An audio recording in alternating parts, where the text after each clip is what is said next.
The makers of WordPress, a company known as Automattic, boy howdy, they really don't trust their employees.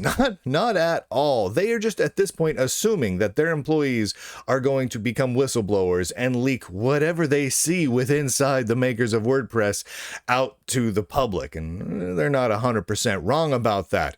So what the makers of WordPress, Automattic, has done is they've added watermarks to some of their internal web pages in the attempt to hunt for whistleblowers. I'm going to read a little piece to you from this is from 404 Media. I just would like to point out. So 404 Media is a news publication. They cover a little bit of everything, a little bit of political, a little bit of big tech, but they're kind of all over the map. They are very, very left leaning to an extremist degree. That said, they tend to get the facts correct around some of this stuff. Like with the Automattic story here. I'm just going to read this little tidbit from their recent reporting.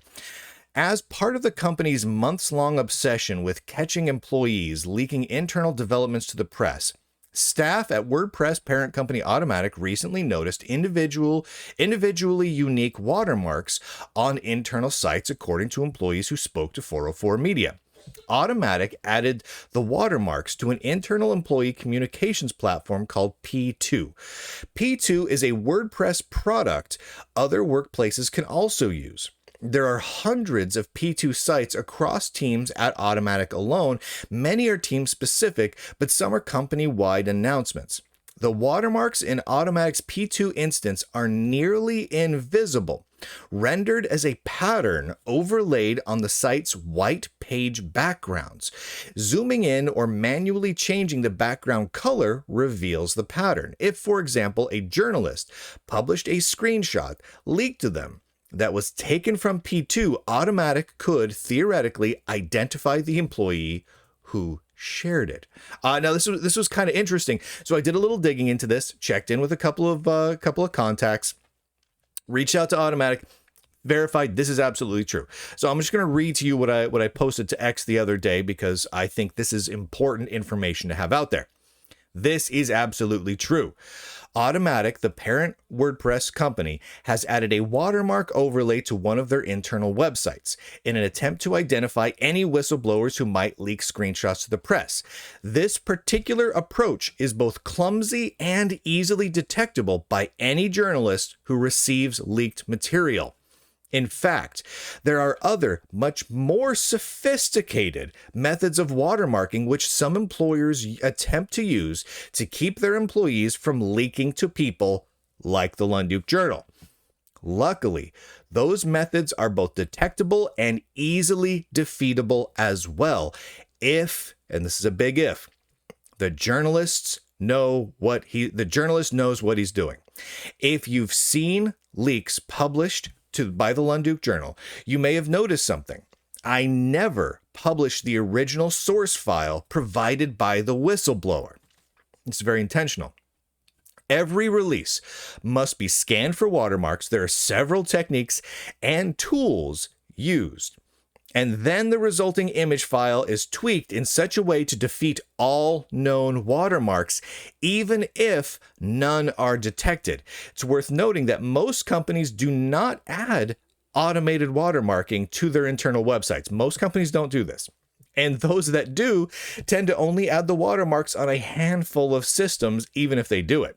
That said, it is critical, absolutely critical, that journalists properly understand all watermarking methods, how to detect them, and how to defeat them, and apply all methods of defeating them to all published material, whether they're detected or not, without fail. I just made this point here that I highly recommend having a checklist that must be gone through for each piece of media before publishing. This is what the Lunduke Journal does. I actually have a checklist that I go through.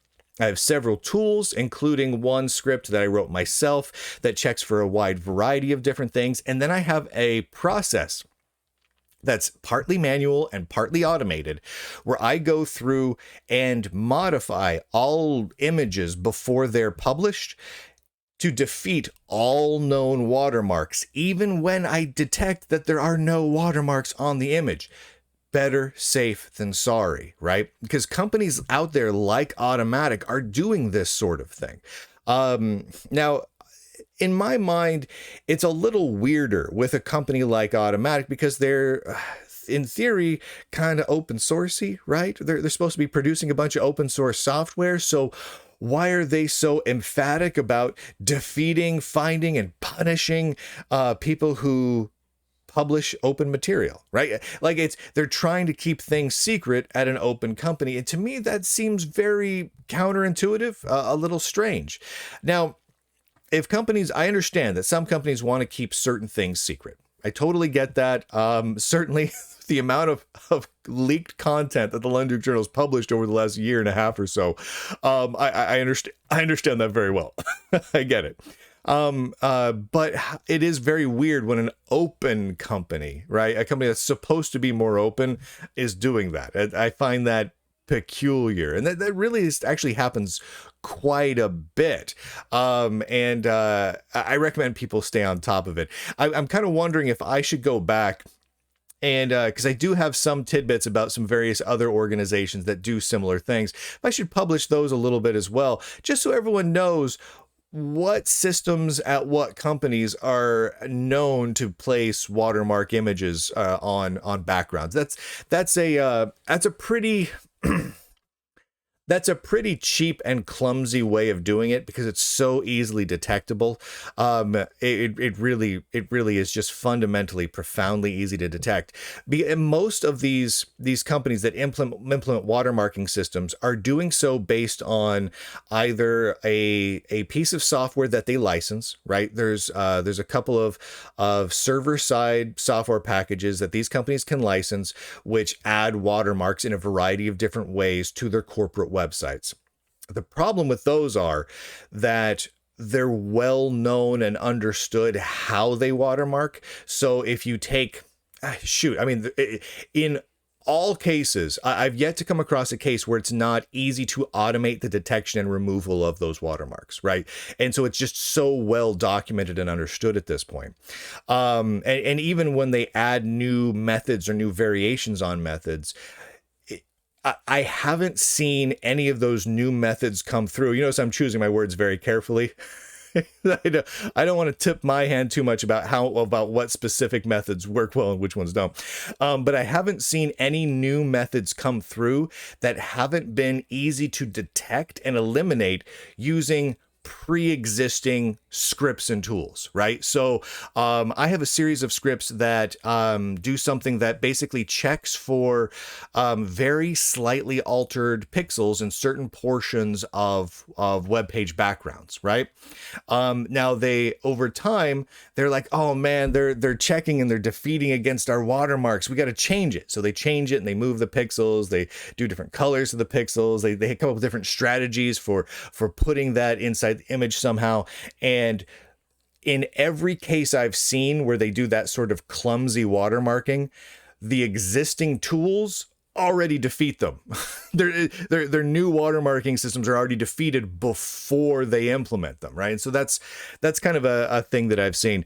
But just the same, it's really important that journalists take the time to really fully understand how the watermarking works across all of the systems that are out there. And there are a lot of different watermarking systems that don't involve just clumsily altering a few pixels on a web page's white background, right? That's the poor man's I didn't look into it watermark, right? That's pretty cheap and easy. That's low-hanging fruit here. But there are more sophisticated ones as well, far more sophisticated ones.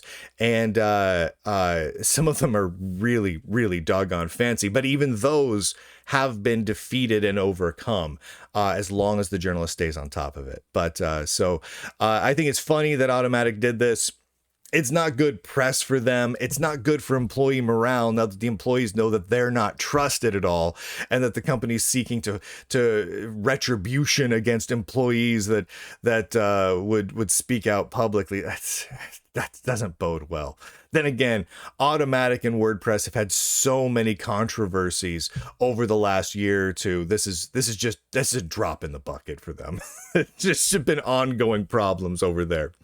Thank you by the way, to all of the subscribers to the Lunduke Journal. Go to lunduke.com for all of that. And of course, if you go to lunduke.com, there is a page there on how to become a tech whistleblower. So if you work at Automattic, and you want to leak some material, and you want to make sure that your material that you leak will not come back to bite you, but you still want to get it out there to the public, reach out to the Lunduke Journal. I know exactly how to defeat this. I've defeated far more sophisticated attempts at watermarking. Reach out to the Lunduke Journal and I can walk you through how we can get that information out to the public while still keeping your identity completely private. So again, go to lunduke.com, scroll down, there's a little Become a Tech Whistleblower link. And with that, ladies and gentlemen, boys and girls, nerds and nerdettes across the intertubes, I do declare, end broadcast.